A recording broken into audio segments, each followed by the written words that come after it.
चलिए अब अगली बड़ी खबर की ओर रुख कर लेते हैं। अगली बड़ी खबर भी देहरादून से आपको बता रहे हैं, जहां पर उत्तराखंड सरकार की नई पहल देखने को मिल रही है। जल्द वन्य जीव अपराध नियंत्रण प्रकोष्ठ बनेगा, जहां वन्य जीव अपराध पर अंकुश लगाने की कवायद यहां पर अब प्रशासनिक टीम के द्वारा की जा रही है, सरकार के द्वारा की जा रही है, जहां अपराधों और अपराधियों पर अंकुश लगाने का प्रयास अब वन्य जीव अपराध नियंत्रण प्रकोष्ठ के द्वारा किया जाएगा। ज्यादा जानकारी लेंगे, हमारे साथ में सोनू लगातार जुड़े हुए। सोनू, वन्य जीवों के खिलाफ अपराध और अपराधियों पर राज्य सरकार नकेल कसने के लिए वन्य जीव अपराध नियंत्रण प्रकोष्ठ बनाने जा रही है। किस प्रकार से काम किया जाएगा इसमें और इससे क्या कुछ फायदे हो पाएंगे?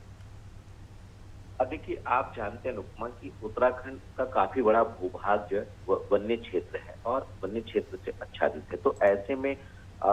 जो वन्य जीव हैं उनकी तादाद भी काफी है और इनको देखने के लिए दूर से जो है वो पर्यटक यहाँ आते हैं। चूंकि वन्य जीवों की तस्करी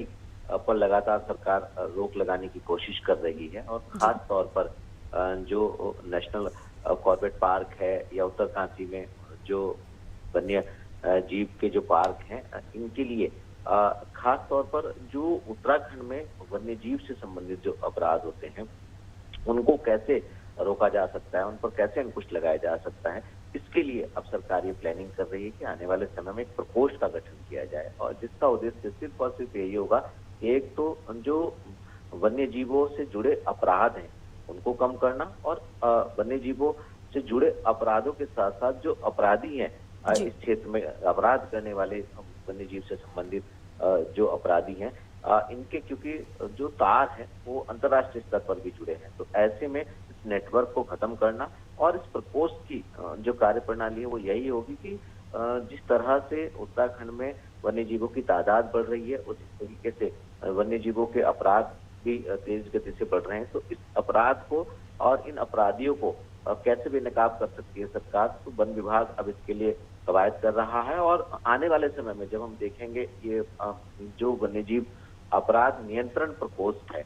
इस प्रकोष्ठ के माध्यम से तमाम तरह के प्रयास किए जाएंगे और ये उम्मीद की जा रही है कि इस प्रकोष्ठ के गठन के बाद जो है वो वन्य जीवों से संबंधित जो अपराध हैं और जो अपराधी हैं